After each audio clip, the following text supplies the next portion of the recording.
Welcome to the Mobile Home Park Mastery Podcast, where you will learn how to identify, evaluate, negotiate, perform due diligence on, finance, turn around, and operate mobile home parks. And now, here is your host, the fifth largest mobile home park owner in the United States, Frank Rolfe. I'm 60 years old in human years, but I'm pretty sure I'm 120 years old. This is Frank Rolfe, the Mobile Home Park Mastery Podcast. I'm going to talk about different tricks I use to harness time. Back when I was at Stanford University, there was a guy in my dorm named Nick. Nick was from Singapore, and Nick got so much out of his time. It was amazing. He was a pre-med student. He had a perfect GPA. He was also on a varsity sports team. I asked Nick, how do you do it? You're in the hardest course of study at Stanford and you're acing it. You're on a sports team. And you always seem to be able to show up at every dorm party and event. How do you do it? And Nick said, well, I do that, you see, because I have erased all of my non-valuable time. I've cut it all out of my schedule. I work hard, I play hard, and I don't waste time. And I started analyzing how much time I was wasting. I was an economics major and I wasn't in any kind of sports team. And I really started just being curious about time and how we all use our time. I've also started reading books written long ago, books from the 19th century, early 20th century, to see how people used their time back then. I came to an amazing conclusion that we today get so little value out of our time compared to how people were in the past. In the past, people typically worked about 10 hours a day, and they did it 6 days a week. Right off the bat, they had 50% more productive work time. And also, they seemed to be in their spare time doing other items. A lot of people were farming, making their own food, taking care of their own agricultural business. Or they were in a lot more clubs and different items and church and all kinds of things. Americans today, however, don't put in nearly as much effort. Let's analyze for a minute how the modern week works. We all know there's 24 hours in the day, and we're all supposed to sleep 8 hours a day. That's healthy. And most jobs are 8 hours a day, which leaves you a full 8 hours a day on weekdays for recreation. So we have 40 hours a week of playtime. But then on weekends, we have no obligations typically besides sleep. So on those days, we pick up 16 hours a day. So the bottom line is the average American who has a full-time job and gets the right amount of sleep has 72 hours of free time. That's a giant amount of free time. So how do you then start getting your time amplified? And the key is to multitask. Now, here's how I multitask my time. That's how I've been able to do so much work, I believe, in my regular working life. I got out of Stanford and started my first company when I was 21 years old. So at 21 years old, fending for myself, not having a salary, not having any kind of safe environment like most people do who get out of college and have a normal life, I learned to do all kinds of multitasking to make myself more productive. First thing I love about multitasking is the cell phone. Now, the cell phone is an amazing tool because, see, you can talk on that cell phone from really pretty much anywhere. You can talk on a cell phone from your car. You can talk on a cell phone while you're doing something else. The cell phone gives everyone today a 24-hour capable form of production. Didn't have it when I started out. Back in the 80s, they didn't have cell phones. I remember when people first started having car phones installed in their car, and later we had those bag phones. Remember those things? Most people don't unless you were working back in the 80s. It was a bag that was kind of in a briefcase. So we had the brick phones, those giant bricks that were kind of tan colored. Nothing like we've had today. And back then to use a phone was very tough. Number one, the signals weren't any good. Number two, they had almost no reception inside of buildings. Number three, they were uncomfortable to carry around. But today we all have a cell phone. So what can you do with a cell phone, when you're just out doing your normal life? Well, I can go for a walk, for example, and call people while I'm walking, getting in my regular exercise. I can still multitask that, right? Back when my daughter was in sports, I would go out to her events. Let's say she ran track.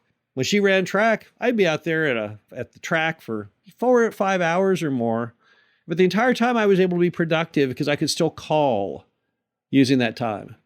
I could call to see if there were mobile home parks to buy. I could call mobile home park managers. I could call anyone I needed to. Get a lot of my calling done for the week while I was already doing something additionally. Very, very highly efficient way to work. Also the laptop. You got to love the laptop. Again, we didn't have laptops in the 80s. You wanted to use a computer in the 80s. You had to carry around. You have to strap to your body this 100-pound gigantic instrument. Today, laptops, so light, it's just crazy. They're hardly even bigger in some cases than the cell phones themselves. You can put that thing in your lap. You can be anywhere. You can be at a sports game. You might be at a restaurant. There's no limitation to where today you can conduct business on your laptop, build spreadsheets, do whatever it is you want to do, email letters to people. No limitations. The modern car is so adaptable to multitasking. If you have CarPlay in your car, oh, that's the best of all. You can hands-free make calls as much as you want, receive calls. You can carry a legal pad in there and just ponder life. I do some of my best thinking while I'm driving, looking down the road, moving the steering wheel. Heck, I can do one more item. I know, let's think. I'll come up with my plans, what I want to be doing, unlock a lot of theories and mysteries of life. Another thing you need to do if you want to go ahead and multitask effectively is you have to be very, very good at planning out your day. Every night, I plan out everything I plan on doing the following day in micro minutia. I have one column, which are meetings. I have another column, which are calls. So I lay down every single thing that I need to be doing as far as actually physically meeting someone or physically traveling somewhere. And the other column, every call I want to get in during that day. And once I've laid all that stuff out, now I'm going to drop back and I'm going to prioritize. So how do I do that? I do that with a highlighter. I have a yellow highlighter. If you look at my daily schedule, you will see all of the key items that I need to get done each day are very clearly highlighted in bright yellow. That way I know what are the key items, what are the key demands on my time, and that's how I'm prioritizing it. And throughout the day, while I'm doing all these many items, whether making calls or going to meetings or whatever it is you have, I cross through each item when I get it completed. So I can, at a moment's glance, look at my little legal pad, and it tells me what I've got done and what I don't have done. And I then, as the day progresses, can then reprioritize my time, saying, what of these remaining items is the most critical? Now, I don't always get every item done each day. Some days are more successful than others. Some days I'll knock out all of the items that require me to meet or travel, but I never, ever am able to complete my calls. Because you see, my call list is gigantic. My call list, I don't cross those off. Many of those calls are repetitive calls, maybe calling brokers looking for deals, maybe calling a mobile home mover trying to find someone who can move a home. Whatever the case may be, I only cross calls off when there's no further use for that number or that person or that contact. So effectively, that call list over the years is going to be huge. Now, periodically, I call through it. I have a blue highlighter for that. When you get the blue highlight, that means it's off the list. No reason to call anymore. But until then, I'm burning through those call lists all the time. Now, again, I carry these pads with me. I have the pad for calls, and I have the pad for things I had planned to do that day. And what do you think I do? Well, everywhere I am throughout the day, I'm re-looking down, and if nothing else, I can certainly be calling. If I'm in the car, if I'm waiting for something, there's no limitations to what I can do with that phone. And I always have those lists with me to make sure that I don't say, well, gosh darn it, this would be a great time to make a call, but I just don't know who to call. I don't know their number.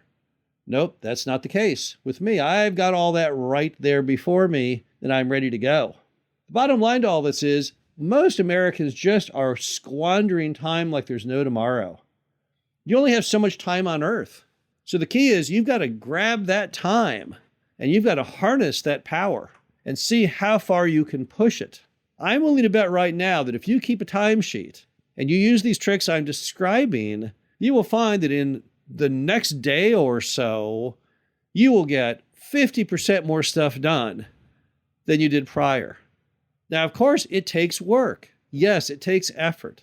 Planning out your day like that each day, yeah, it's a bit of a challenge. But after a while, you realize that that little extra effort you're putting in each night allows you to do that amazing ballet of time usage the following day. Really, harnessing time effectively is probably one of the greatest traits of most successful people. Why? Because they're improving the odds of success. While most people are only getting out whatever production they can in a normal 8-hour regular old day, those who harness their time are maybe doing 2 times that level, 2 times that level of offerings on deals, 2 times that level of talking to brokers and other people. And in the end, they succeed because they just got more shots. If you go to the carnival and you get 3 balls to throw at those milk bottles for $5, don't you think you do better with 6 or with 9? That's what harnessing time can do for you. I'm a huge believer in effective time, the importance of everyone multitasking, having no wasted time in your day. And if you don't waste that time, you will definitely be more successful, and definitely you will as a mobile home park buyer and operator. This is Frank Rolfe, the Mobile Home Park Mastery Podcast. Hope you enjoyed this. Talk to you again soon. Thank you for listening to the Mobile Home Park Mastery Podcast. Be sure to visit us at mhpmastery.com to subscribe to the show, read our show transcriptions, and access all of our great information on mobile home park investing.